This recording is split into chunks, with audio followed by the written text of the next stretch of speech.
We just got a picture of Mama Swift and Mama Kelce in a rare outing at the 2026 Sundance Film Festival. To be fair, I'm proud of her. She always has my back. If you thought the Kelce Swift universe was taking a breather, think again.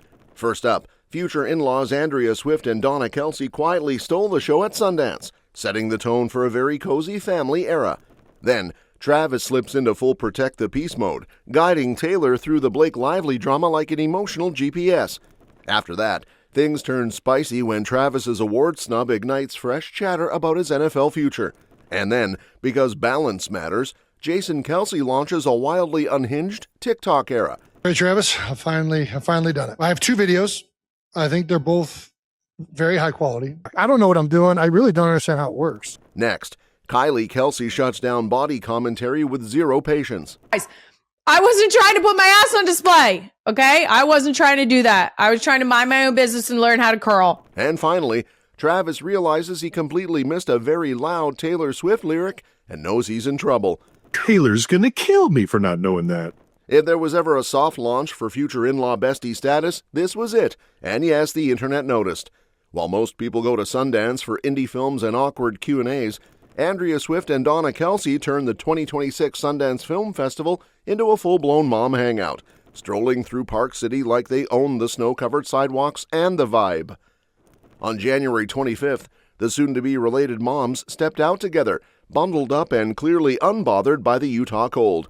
Andrea, 68, went for a chic but cozy look with a black and white patterned jacket, black leggings, and furry boots that screamed, "Cool mom who knows what's up." Donna, 73, stayed practical and polished in a long gray puffer, black gloves firmly on, giving that classic Donna energy that says she's ready for anything, including paparazzi and sub-zero temps.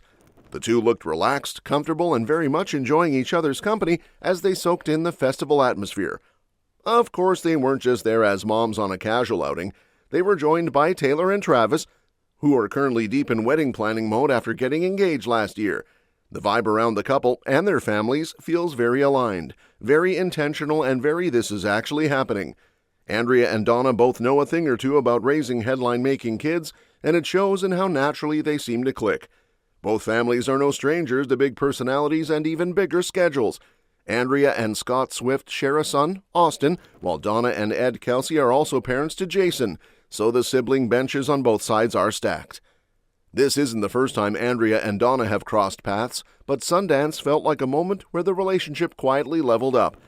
And while that quiet family bonding energy was setting the tone, the next chapter flipped straight into Travis Kelce switching from chill fiancé mode to full-on emotional bodyguard when it comes to Taylor Swift and a messy situation she never signed up for. Right now, Travis is very much in his protect the peace era, especially as Taylor gets pulled into the orbit of Blake Lively's legal drama with Justin Baldoni, a situation insiders say Taylor is beyond exhausted by. She isn't part of the case, doesn't want to be part of the case, and yet somehow her name keeps popping up in court documents like an unwanted cameo. Taylor just wants her long-standing friendship with Blake to feel normal again, less corporate boardroom, more inside jokes and dark humor, and way fewer we statements that make conversations feel like press briefings. Travis clocked the weirdness before Taylor even voiced it. He reportedly noticed a shift in how Blake was communicating with Taylor and felt the dynamic wasn't sitting right. Not in a dramatic burn-it-all-down way, but in that very Travis way of calmly pointing out that something feels off and asking why a friendship suddenly feels like a group chat with invisible attendees.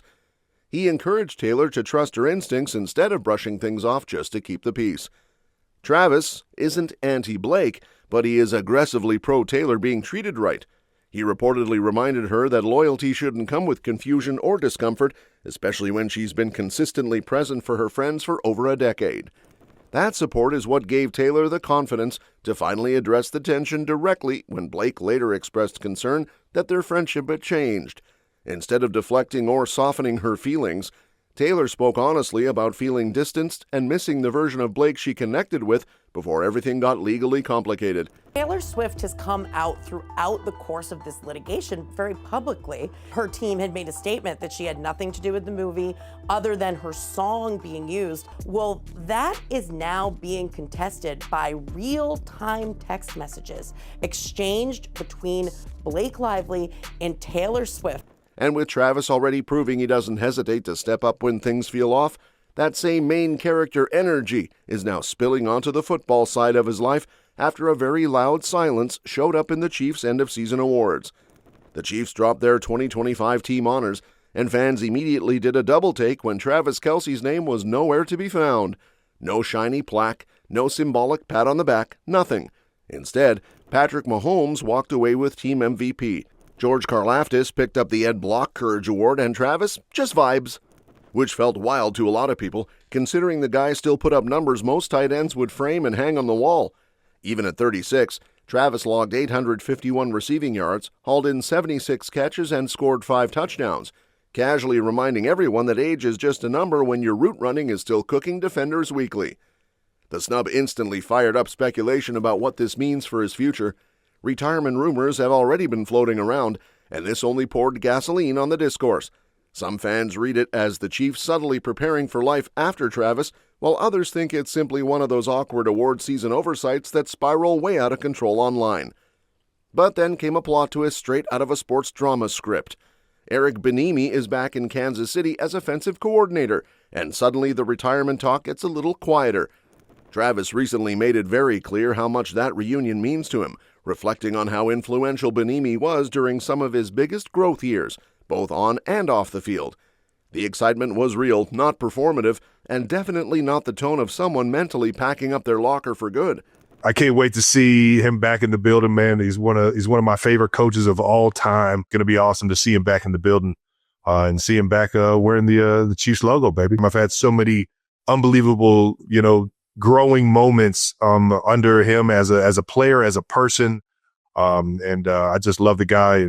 And just as the off-season chatter keeps swirling around the Kelce universe, the chaos quietly shifts lanes with Jason Kelce deciding retirement clearly means logging onto TikTok and pressing buttons with zero fear and even less instruction. Jason has officially entered his accidentally iconic era by launching a TikTok account that feels less like influencer energy and more like your uncle discovering social media at 2 a.m. The videos are delightfully unpolished, wildly random, and exactly what no algorithm could have predicted. Jason himself reportedly admitted he had absolutely no idea what he was doing, how the app worked, or how music magically attached itself to his face, which somehow made the whole thing even better. Hey, Travis, I've finally done it. I have 2 videos. I think they're both very high quality. I don't know what I'm doing. I really don't understand how it works. This was when I was still figuring out what I was doing. I didn't even know I was picking this song. I was in Huntington, West Virginia, and saw this Frost Stop root beer mug. 1 minute it's a close-up of his face, the next it's a song choice he didn't mean to pick, and somehow it all works. The account debut came up on New Heights, where Travis immediately leaned into big little brother energy by roasting Jason's first video, specifically zeroing in on his nose like a man fulfilling a lifelong sibling duty. Jason took it in stride, fully aware that if he was going to embarrass himself online, it might as well be in HD and with background music he didn't choose. I like the newest one. The newest one's, I like this one. Why the fuck is your nose so big? It's an optical illusion. You really do have like a button nose. Like that nose you got like a real you got like a little marble on the end of your nose there. Since that first chaotic upload, Jason has dropped a couple more videos, all sticking to the same theme of extreme close-ups, questionable vibes, and songs doing most of the emotional heavy lifting. The growth arc became official when Kylie Kelce popped into the comments to applaud him for finally figuring out how to intentionally add music, which fans immediately treated like a proud teacher moment. And while Jason's accidental TikTok fame is still warming up the algorithm, the spotlight suddenly snaps to Kylie Kelce, who is very much done with people having unsolicited opinions about her body. Kylie, who insiders remind everyone is a former athlete and a certified no-nonsense human, recently addressed the internet after a video sparked way too much commentary about her appearance. The clip had nothing to do with thirst traps or flexing for views, and everything to do with her simply trying to learn how to curl ahead of the 2026 Winter Olympics. Girls, you gotta get that sandcastle taller. Let's go. All right, ladies, this is how it's done. You ready for the flip? Yeah. And it's got the Dunkin' D on top. Look at it. Look at that Dunkin' D. All right, let's go sip for shells, guys. Come on. Kylie made it clear she was minding her own business, not auditioning for anyone's approval, and definitely not inviting a full comment section breakdown of her gray pants. Guys, I wasn't trying to put my ass on display, okay? I wasn't trying to do that. I was trying to mind my own business and learn how to curl. She explained that the outfit choice was practical, not performative, and also gently reminded everyone that she gave birth 9 months ago, which tends to come with a few very normal changes. You caught me in gray pants that are skin tight because your girl's got a couple extra on since I just gave birth 9 months ago. Can you lay off? Her message wasn't insecure or apologetic, just blunt and refreshingly honest, basically asking people to relax and stop acting like women's bodies are public property the second a camera shows up. That said, Kylie didn't completely dodge the humor. She joked about being proud of her body, and especially her backside, casually pointing out that it's always been there for her, literally and figuratively. The tone was peak Kylie, confident, sarcastic, and allergic to nonsense. To be fair, I'm proud of her. She always has my back. And with the Kelce household already deep in internet chaos mode, things somehow get even funnier when Travis Kelce realizes he completely missed a not-so-subtle Taylor Swift lyric that the entire fandom clocked in under 3 seconds. On a recent New Heights podcast, the brothers were cruising through listener comments about their merch when a fan suggested a hoodie name that went straight over both of their heads. Jason immediately admitted confusion, Travis looked equally lost, and for a hot minute it was just two grown men staring into the void. And I love the green hoodie, but I can't believe none of the new hoodies are called New Heights of Man Hoodie. I don't know what the fuck that means, but she's disappointed. What does that mean? What's a man hoodie? Is that a thing?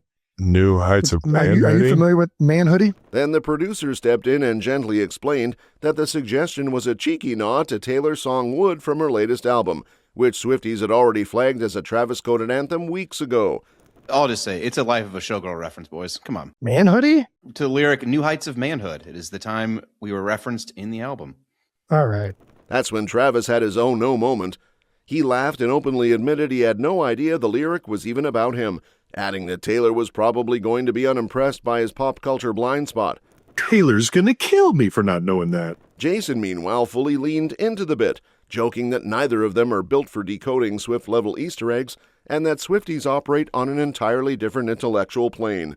Once the connection clicked, fans' long-running theories made way more sense. We're not as good with the Easter eggs as these Swifties. They sure know how to plan them and call them out. The lyric referencing New Heights of Manhood had already sent social media into a spiral, with listeners instantly tying it to Travis, the podcast, and Taylor's very intentional word choices.